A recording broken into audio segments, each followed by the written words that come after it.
Having grown up in Houston, Texas in the 1940s and 50s, and having attended that private coeducational day school by the name of St. John's School, I was introduced to a classmate in the first grade who had the same middle name of Harris that I have, had a different call name of Peter. And Peter and I were great friends and competitors, always competing to see who would be the fastest boy in the class, who would be the funniest boy in the class.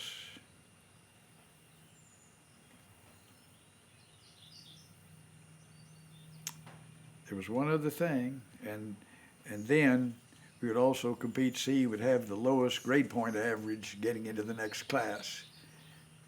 Maybe we were going to be who was the funniest boy in the class. But there were several things that Peter and I didn't compete on, and one of them was how many brothers you have, because I had 3 brothers and Peter didn't have any brothers, and I was willing to give him a couple of mine, but my mother wouldn't let me, so we just didn't compete on that. And the other thing we didn't compete on was war games, which is something young boys played a lot back in the 40s and 50s. With the Korean War and the Second World War, you were always playing war games. But whenever his friends would ask him if he wanted to do war games, Peter would say, "I'd love to play, but Miss Bixby won't let me."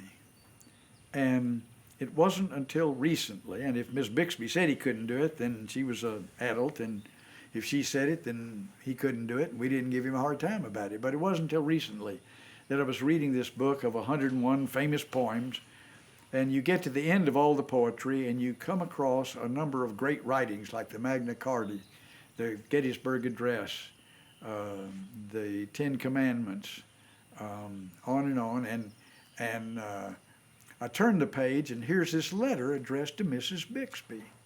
And having read the letter, I realized what it was that Peter had been trying to tell us all those many years before. And the letter hopefully goes something like this.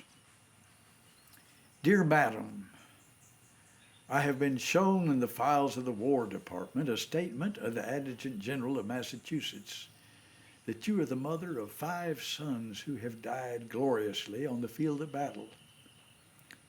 I feel how weak and fruitless must be any word of mine which would attempt to beguile you from the grief of a loss so overwhelming. But I cannot refrain from tendering you the consolation which may be found in the thanks of the Republic they died to save. I pray that our Heavenly Father may assuage the anguish of your bereavement and leave you only with the cherished memory of the loved and lost, and the solemn pride which must be yours for having laid so costly a sacrifice upon the altar of freedom. Yours, very sincerely and respectfully, A. Lincoln. And I remember how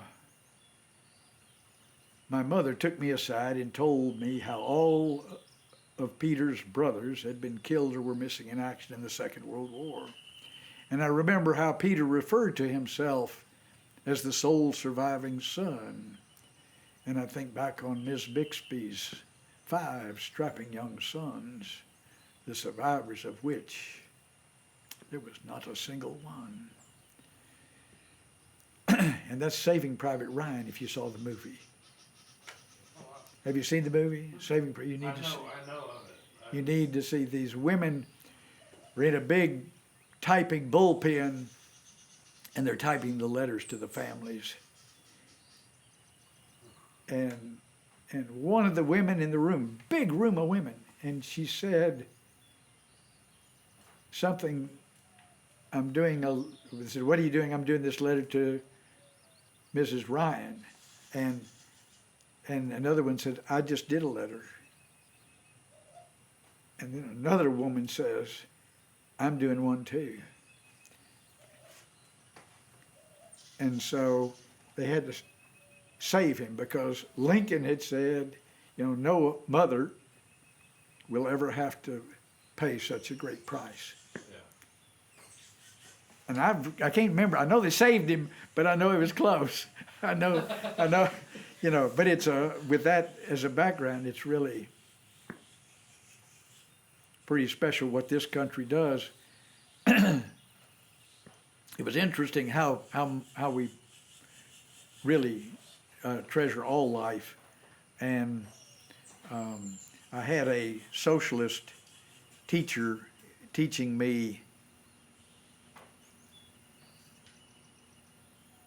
I'm trying to think, I guess it was maybe Texas history, but it was a government course, and he was a socialist, and we knew we weren't supposed to like socialists. So, but anyway, but he was a good, really, really good teacher, and he had been in. He said, I want y'all to know that you're right, I'm a socialist, but you also need to know that you live in the greatest country in the world. And he says, I was in the Korean War, and you may have seen the movie about the bridges at Tokyo-ri. You can't, but you can look it up. But he was there, and we had a fleet of ships that had like 60,000 men on them, and they were going to Korea. And the Harry Brubaker was the pilot, and it's a real story. And he got shot down, and he couldn't make it over that last hill to get to the coast where they could have gotten to him with the ship. And so they stopped the whole thing. There must have been 30 ships or whatever. And they stopped them, and for 4 days they tried to get Harry Brubaker out. And they held up 60,000 men and all the equipment and ships and everything to try to save one life. And he says, there is not a country that will do that, except this country. So he says, I have different arguments with this country, but they really care about people.